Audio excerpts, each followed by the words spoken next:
So I'm gonna give my 2 cents on this and also give a story, pretty much. I'll try to. Gonna multitask somehow. Let's talk about MVM and my experience as a former ITOR in every operation, pretty much, other than some expert and intermediate ones. I mainly played 2Cs, obviously, because of the value that you get from it. And 2Cs was, I think, an okay tool. It was all sort of well designed. And it's also fairly accessible anyway, I think it was. If you knew what to do, like if you read how to play. But it obviously led to issues because people were very impatient when I used to play, and this was back in 2014, 15, maybe even 2016, I don't know. But it bothered me how much we were just elitists, pretty much. And I used to be part of a group that was a Steam group, but it was fairly neutral. It wasn't Taco Ball or Pizza Ball was the other one. Yeah, those were just coming up when the group was there, I think, and yeah, it wasn't toxic actually. It's quite unique, and unfortunately there was toxicity within that, which I think prompted Taco Ball and stuff to happen. So basically it might have even just spawned this entire drama. I don't know, but it's insane to think I could be a part of it, even though I don't directly have any involvement. So it just comes with this interesting thing about, toxicity and what causes it. And the main cause I figured out from just observing gameplay in many different games is that there's often competition. And the competition either is in a sense of trying to be better than someone at something, or trying to get something done as fast as possible, or things like this. Like, there's a goal in mind, and that's what they're trying to do. And if you interfere with it, then you're hostile.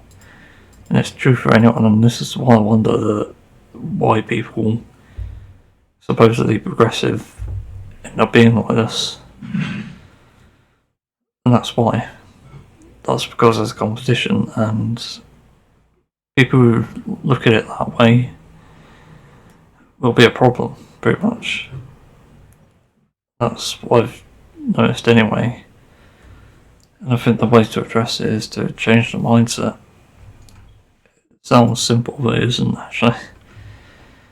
I used to be a former toxic player, but I'll go into that later. Write that down.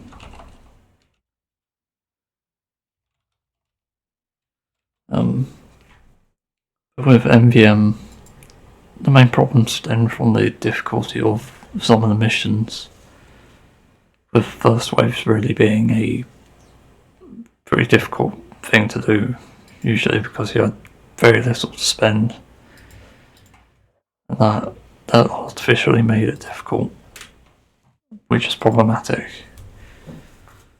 Anyway, I had about 300 or 400 tours in 2 cities back then. I was playing non-stop pretty much, and I did get a few Australians. I think I got a Minigun, a Blotzuga, and there's something else I think, I can't remember. Might have been Minigun actually. But it wasn't very profitable for the amount, and I did get a professional rocket launcher, I think, which was interesting. I didn't really like it that much playing it. It wasn't that fun. The problem with those tours was they were difficult, and depending on the team and depending on the player. And it's bad enough that, it's specific, it's gimmicky sometimes. So as a result, we're just trying to complete as fast as possible. So I just kept getting tired of it really and started playing casual. The thing that started me with that was just how bad of an experience it was, because like once every like 5 tours you'd encounter newbie players, and I tend to kick them immediately. Yeah, that's bad, obviously. I do regret it, obviously, because mainly I was just impatient. And of course that didn't give them a chance to learn, so it just becomes an issue. It's frustrating looking back on it because there are many other bad experiences. For example, I started playing with a YouTuber. I don't know if he's still around, but the Mako26. Remember that name for some reason. And he was alright. I think he had a family and stuff, so he was busy a lot of the time. I played with him and my at the time best team friend, I guess you could call him. And it was alright, actually. It was a good experience with them, but with everyone else it was a bit like, maybe not. It's frustrating. Because you can have good experiences in Man vs Machine, it just seems rare at that time. Of course there's like good and bad to everything, but the main thing was that I was playing the game for, I don't know, 12, 14 hours a day or more.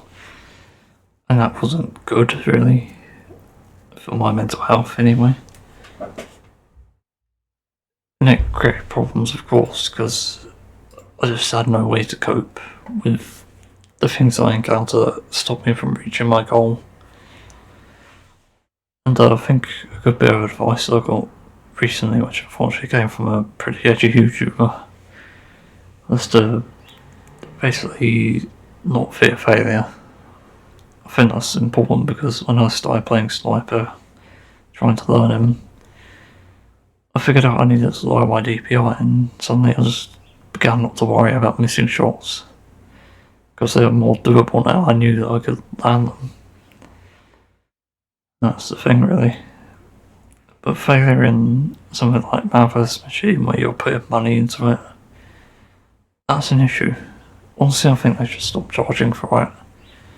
And that would actually fix the economy as well with Australians, but the point is, I think because people end up like cheating and stuff in it, according to Wheezy's videos, which I was watching recently, there is a lot of toxicity, and there's so many sort of categories where people will be toxic and create issues for others, including griefing.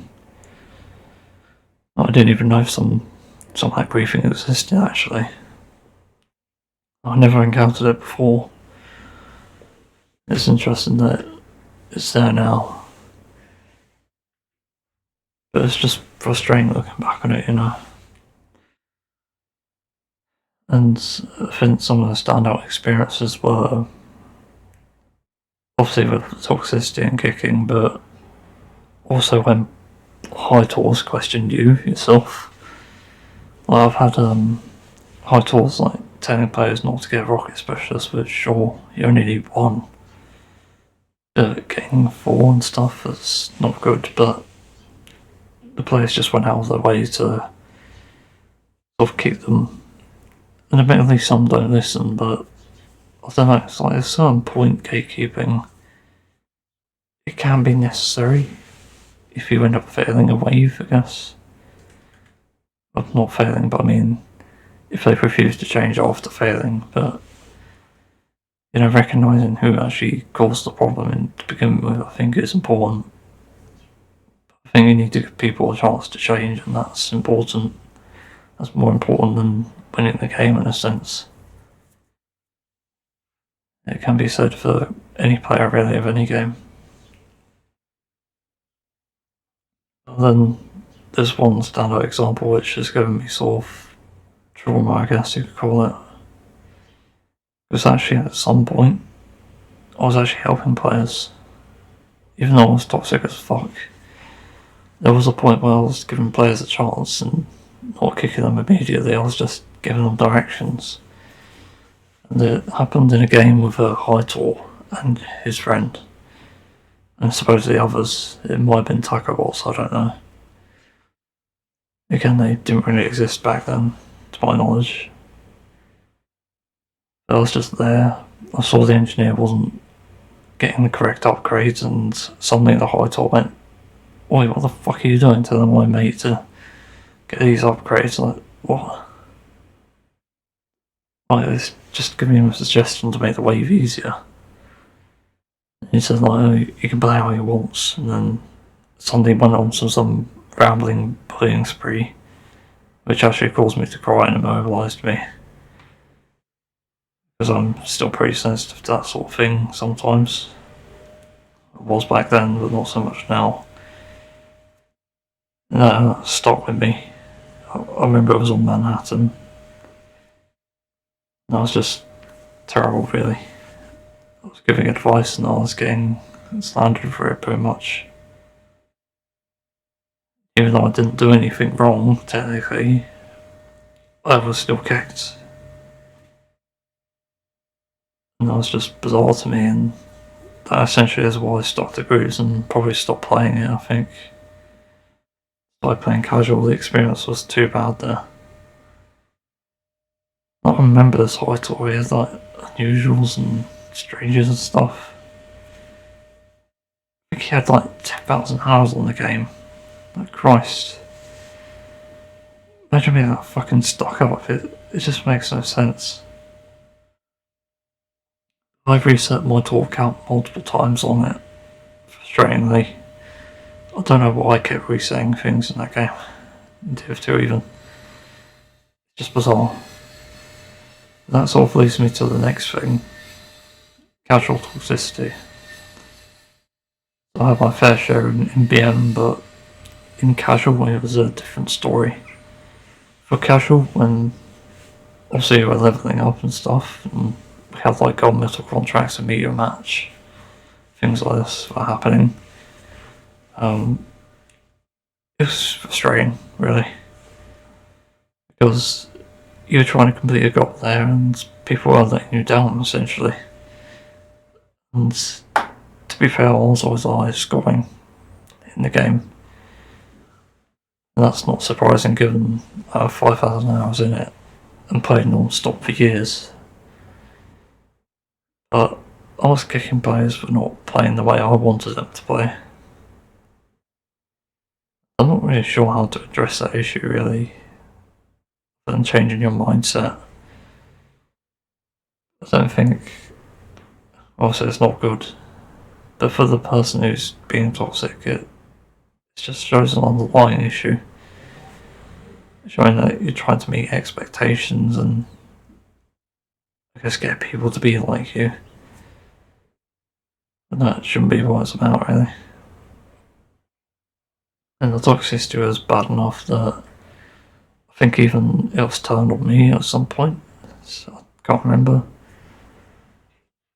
I was often so sort of fed up with casual that I ended up going to game mode where I can carry. And that was pastime manpower, that's it. Because they had like upgrades that you can get, and the certain upgrades are overpowered and complement your kit too well. And I still had toxicity, but far less, because it was actually far more fun. Like, the grappling hook was actually genius. That made it really fun, actually. The problem is that some things was too overpowered. Like, you could go vampire heavy, go resistance spy or something. With the kunai, that'd be insane. It's just stupidly good what you can do on that. So I had certain points of toxicity where I just couldn't stand players who weren't playing well or giving me upgrades or something. I think at some points I just refused to play because I couldn't get an upgrade I wanted. It's just so silly.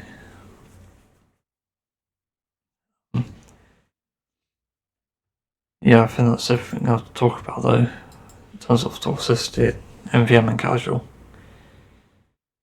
And there's what happened after. Eventually I ended up in a middleman scam, where I got scammed myself and I lost about £100 worth of unusuals. And this was bad enough that I considered leaving the game for a long time. I wasn't considering coming back actually. But there was a better game out there. I knew that, and I couldn't get scammed there. And that was Overwatch 1.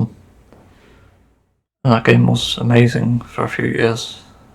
Then it just slowly went downhill, and obviously Overwatch 2 happened, and suddenly I just felt bored. I went to Deep Rock Atlantic. But during Overwatch 1, I solved my toxicity problem. And that was through karma, pretty much. Not sure how you say it, really. What is it? I mean, I've just had the thing that I dealt to people done unto me, and that really got to me, really. Because of how the person explained it, it just made me realise, like, what the fuck have I been doing? It took me a while to sink in because obviously I have learning difficulties. I just have a delayed sort of learning pattern. So, like a few hours before the realisation, I was just told, imagine if it were you who was bronze and being trolled or smurfed. Then it just sort of made me think of harassed as well as it won. It got me thinking about whether it's a nice thing to do or not, and obviously it's not. I had that realisation. I remember it was on Barney and I just sort of paused. I think I was playing John Crow, I can't remember. Just sort of paused and went, holy shit. I just got random guys right. That isn't nice.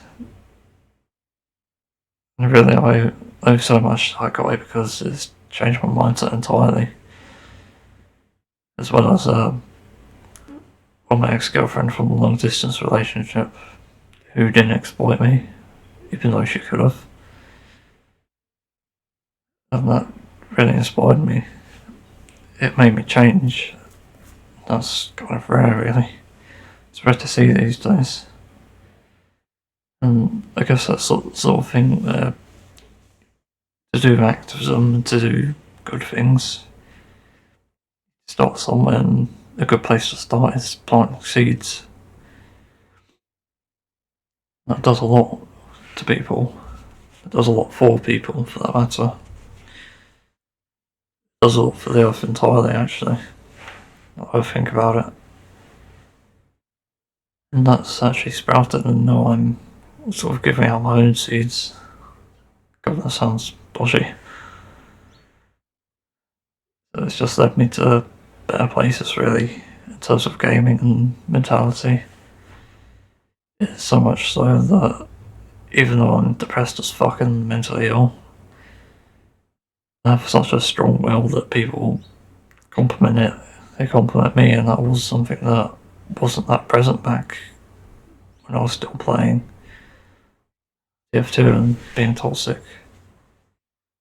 It's had a massive impact.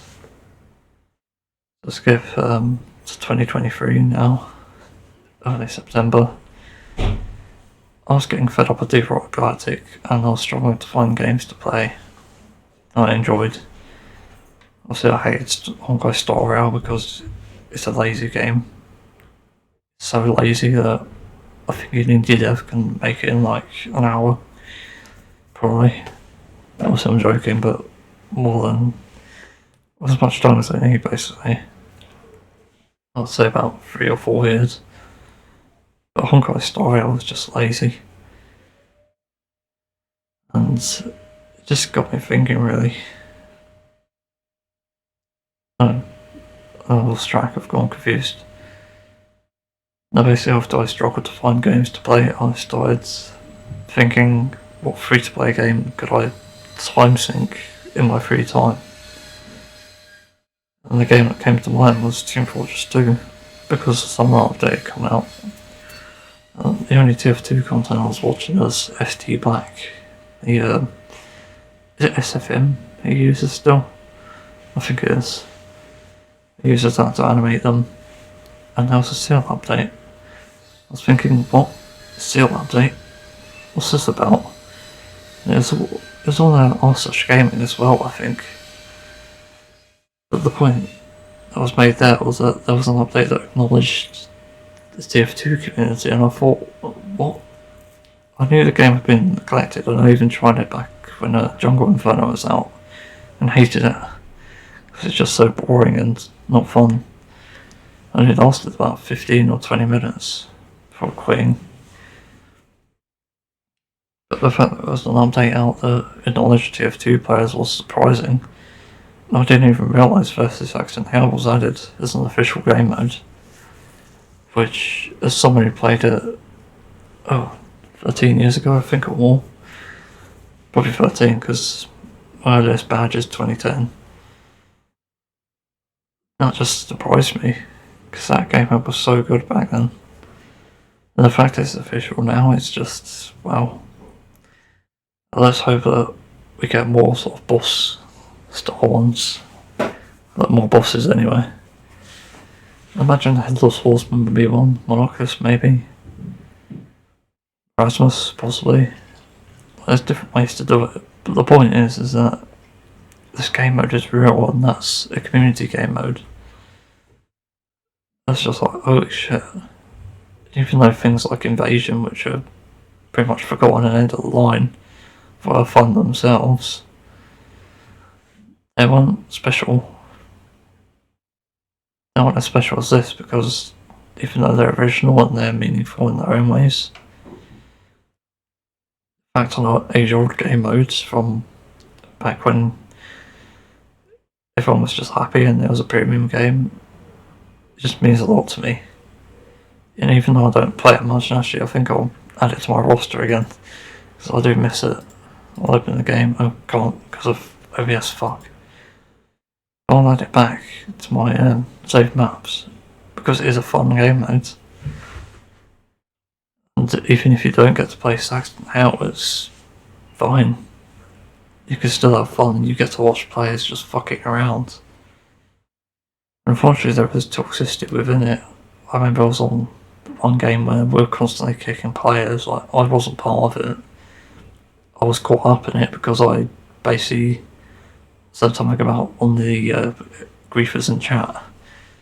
And the griefer tried to point at me, but I said didn't really do anything. Actually, I think he just framed me. No, I didn't do anything. And I didn't get kicked, luckily, but I kicked him back. He got kicked. It's just funny. I love when shit like that happens, but at the same time it's sad, because in a way I'm kicking my former self. It just makes me wonder, what can I do? How can I stop giving people these sort of, I don't know what you call them, just when they get gratitude, gratification, whatever, from causing harm to others, like cheaters do. I've addressed that as well. I think it requires some sort of direct action, like the Overwatch player did to me. Like, it may not work for everyone, because I'm autistic, I'm sensitive to things, I'm hyper empathetic, but something has to stick with you for it to matter. And that's really the point of direct action and protest, really. So I think if you do that for players who are toxic, then it will work. It can work. And you have to sort of fight for it, really, to see the better world. Of course, I'm back in TF2, and I'm still sort of making an inventory myself, because I do enjoy the game still. I need to get taunts when I sell something soon. Still selling it, actually. It's my strange frozen aura of Tomislav. As the warpaint is 30 keys apparently, but for some reason it's selling for 18 keys on Marketplace, so I don't know. Not sure what the logic behind why that's priced that way, but I'm putting it at 23 keys as a middle ground because it's the only one that exists, apparently. And I don't think it's worth 18 keys, to be honest. It looks pretty damn good for a weapon that's got that wall paint on it anyway, and festivized and specialized kill strength. So it's more expensive than it says, really. Like the kill streak has to be 2 keys, the festivizer is actually half a key. I remember because I bought one recently. Yeah. It's definitely worth more than 18. Yeah, that's all really. I wanted to avoid making a big inventory, but I think I'll just get the bare minimum without compromising the things that I want. So it's going to be a bit tough, but I'm having to control spending anyway. And I'm being stupid again. I could just learn a class whilst I wait, for fuck's sake. I allocate a budget and also unbox stuff, but that's only because I can. Not want to, really, because I could get things that I might want to keep. It's actually kind of rewarding in a sense. It's a dopamine response, which I only discovered now. So yeah. Anyway, I hope people find it interesting. I've talked about. I don't know. It's definitely a sensitive topic, I guess. But it's an important one at that. Something needs to change, and the fact is that I'm not going to touch Man vs Machine because I just don't want to deal with the toxicity or the gambling aspect, to be honest. I still actually have a few MVM parts for sale on Steam Market, which haven't sold at all in the 8 years it's been on there. For fuck's sake, it's such a long time. I think I'll take them off and delete them, maybe sell them somehow. But yeah,